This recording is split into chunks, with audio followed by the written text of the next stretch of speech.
What's up? I'm Vay and you're watching Vay's Chin.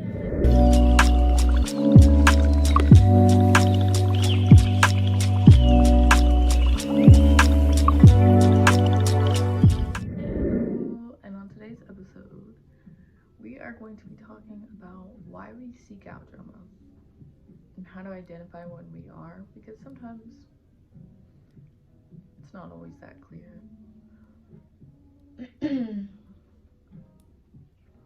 We tend to seek out drama, one, when we feel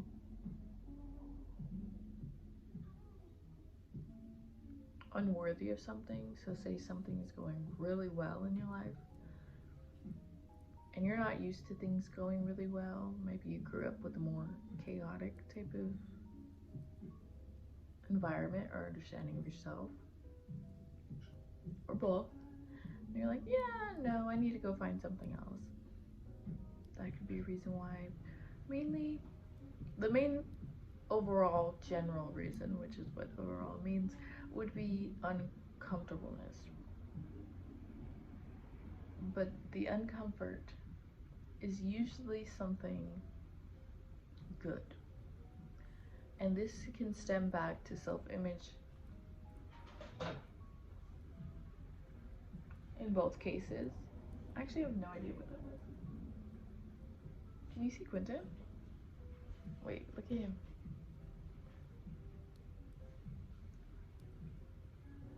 He's standing up. I don't know if you can see him. Yeah, you can. He's standing up right there. He's so precious. I guess I'll sit like this. He wants to be part of the video. But uncomfortability with things going too well is mainly the reason we seek out drama or chaos, stuff like that. And sometimes it's because of the way that you were brought up, whether that's the household or the mindsets that you were taught or been around by others that were around when you were younger and you were developing. He's standing straight up. Just his little neck. His tiny little. He's so cute. Well, you were developing, or the environment you grew up in. And yes, it is the cause of that, but it doesn't mean you should go and blame those people and like go start a whole problem with them. You can address this without, how do I want to say this?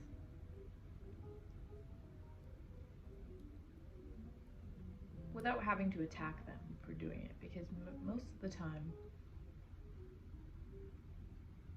people don't realize when they're being toxic to children. If you look at the way that parenting has changed over the years, they didn't even realize, I think it was 80s,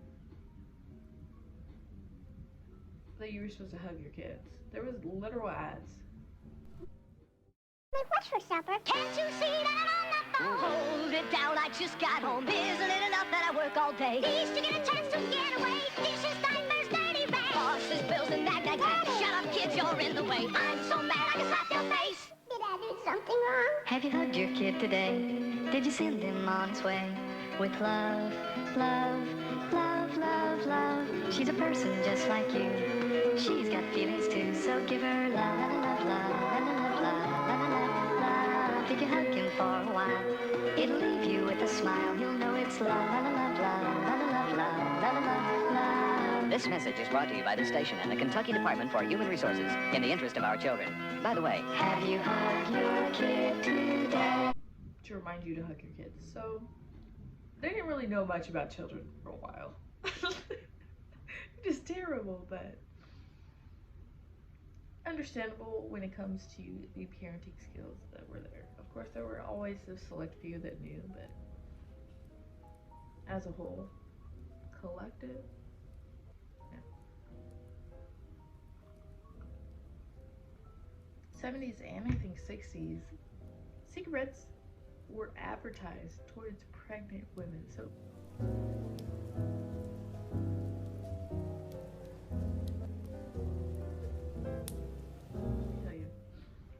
They didn't know nothing about the kids.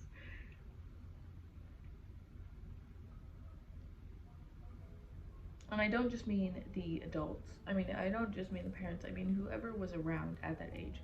So say you had someone who wasn't a good role model at the time, that was like a friend, that affects you for the rest of your life. Unless you go back and address those situations. You kind of have to refile them. I think I spoke about this recently. But you have to go back and edit and revise your thoughts and how you see yourself, because even how to react to situations, because sometimes we do that too quickly. When we're processing things, we're like, oh, that means this, because your subconscious is always on the go. It knows that you have no time to just be sitting there. But the truth is, you do have time to be sitting there and thinking through it. Because if you're not, then you're going to have these impulsive understandings of the world, and that, let me tell you, impulse will not get you understanding. So you have to revise, edit and revise. And when you realize, hey, maybe I'm seeking out drama. This can look and sound in so many different ways. It could be you sabotaging, I don't know, family relationships because you feel maybe like you don't deserve their love. It could be, and don't get me wrong, I'm not saying that cutting off family isn't a valid thing. I mean, when you are doing it without a cause, it could show up as closing yourself off to the people you love, which doesn't have to just be family. It's self-sabotage. I feel like we understand what that is. I can make a video if we don't, but going out of your way to find problems, create problems, or bring problems into your life. Are you starting arguments with random strangers? There's no need. There's absolutely no need. You don't have to go and tell someone you don't like their outfit, or you don't, I don't know. This example is getting way too long, but seeking out drama is mainly a source of distraction, because you don't want to focus on yourself. But you do that because that part of yourself wants you to focus on it. And I know that sounds really weird, but your subconscious mind, let me tell you, it controls, what is it, 90% of your actions.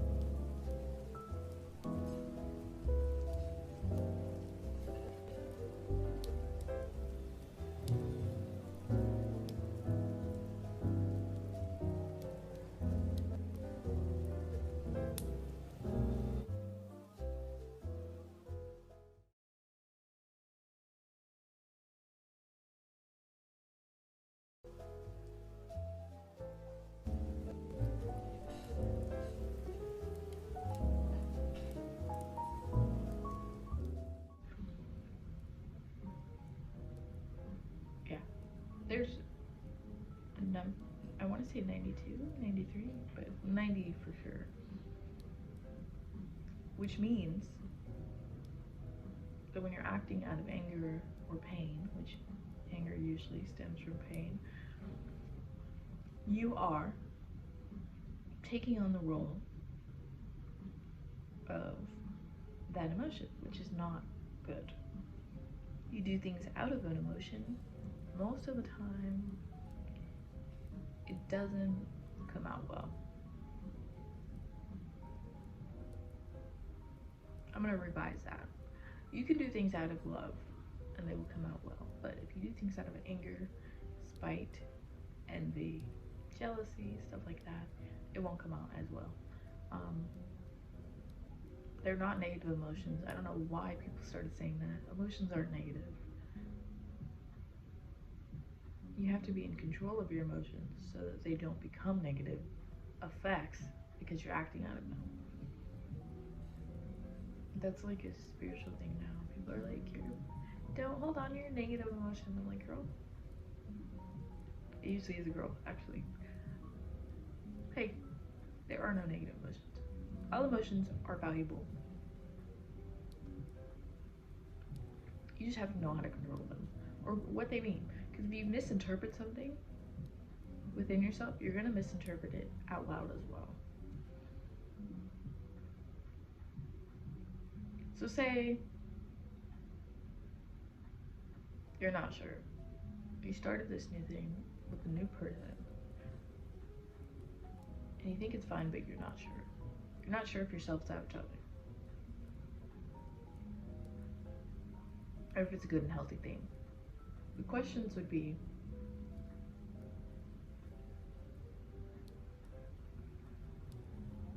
what makes this self-sabotaging? If you find yourself quieting your own voice, avoiding your emotions to please the other person,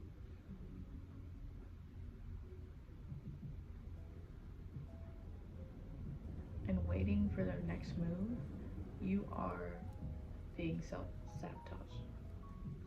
Sabotaging? Yeah. And I'll say this. You should be so involved in your own life that that person, they text you, okay. They don't text you, okay. And I don't mean that in a sense of inconsistency. I mean that in a sense of the fact that we have a tendency to use all of our love on others, which we were taught that way, majority of us.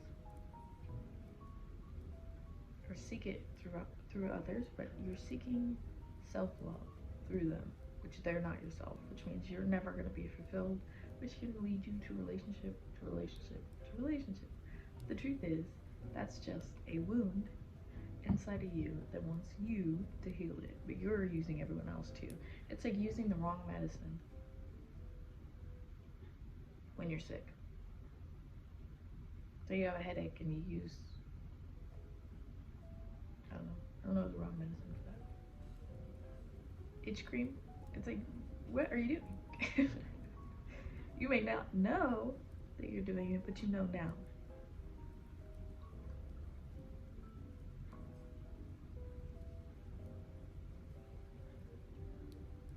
We seek out drama mainly because that's what we're comfortable in, especially for my mentally ill babes. If you grew up in a environment, which can mean school, home, wherever else you went, because some people went out and spent time with family, other parts of their family, and some people hung out with their friends outside in other areas.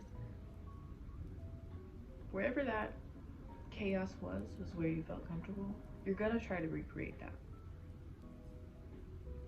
And you have to sit down with yourself and ask yourself, was I happy then? Was I seen then? Was I heard then? Why am I trying to replicate it? Why do I not think I deserve a peaceful environment? What am I afraid of? And then you get to this root. Now the root problem usually is self-image. Like I was mentioning earlier before I saw Quentin in the little camera, which he went back down. He's still there. You don't feel, one, either worthy of love, or two, you hear Zara, or two,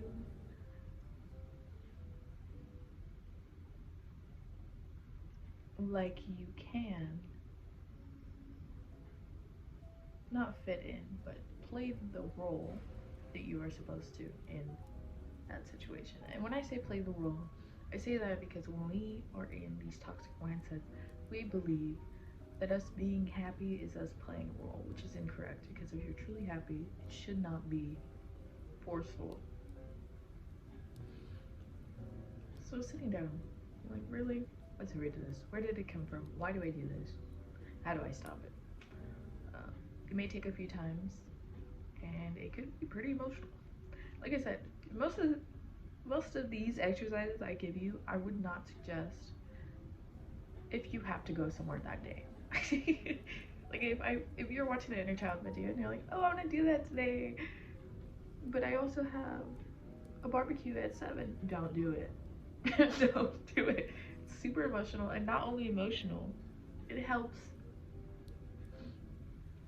So what I heard recently is to mend a cold heart, you have to break it wide open. I forgot what I was saying. Guys, I woke up a little while ago. I'm still drinking my coffee.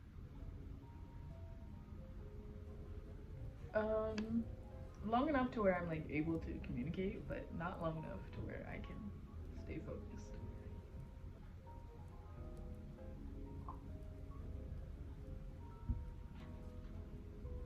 Oh, that's what we do here, which means we trigger ourselves in a safe environment to then revise and heal those wounds, so that when we are presented with an unsafe environment again, we can handle it properly. Or cope, because sometimes things don't just get fixed. And I don't say that to discourage anyone. I know I've talked to a few people who felt discouraged by the fact that they couldn't be fixed. But the truth is, it's not that you are broken, it's that you're different. And when have we wanted to actually make everything the same?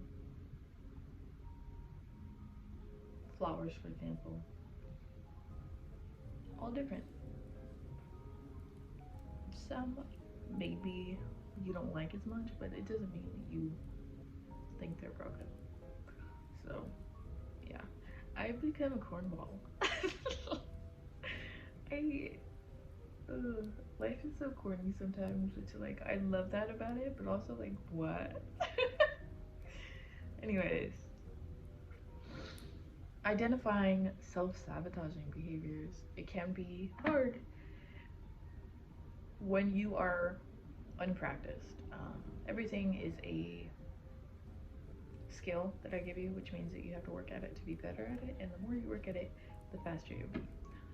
You can also ask people that you trust to tell you the truth, whether it seems like a good idea or a bad one. Not saying that see, here's where people get messed up. Have your own answer first, and then ask someone else as a gauge to see whether you were being completely delusional, because it happens, we all are, or you guys can agree. Maybe they can change your mind and show you how you were being that way, or maybe you can communicate with them and they can see what you mean. If you don't have that person, that's totally fine. I don't know how to say that. I'm such a person who goes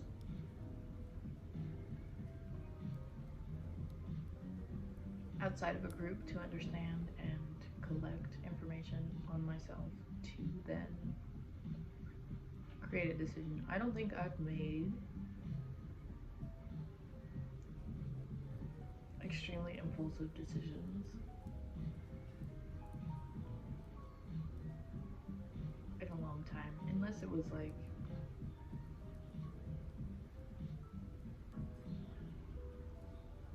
shopping, which even then it's not. I probably researched.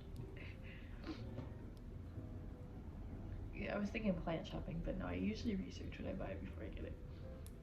I like knowing over not knowing. So yeah. So don't feel bad if you don't have a person you can ask. You don't have to. But really weigh out the pros and cons.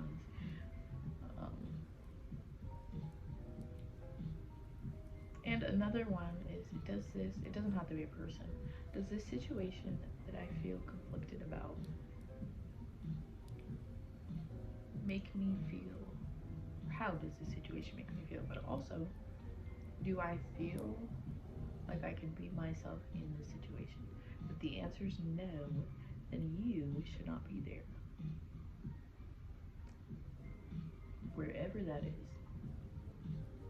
unless it's something like you're mandatory. Are you self-sabotaging today? And why or why not?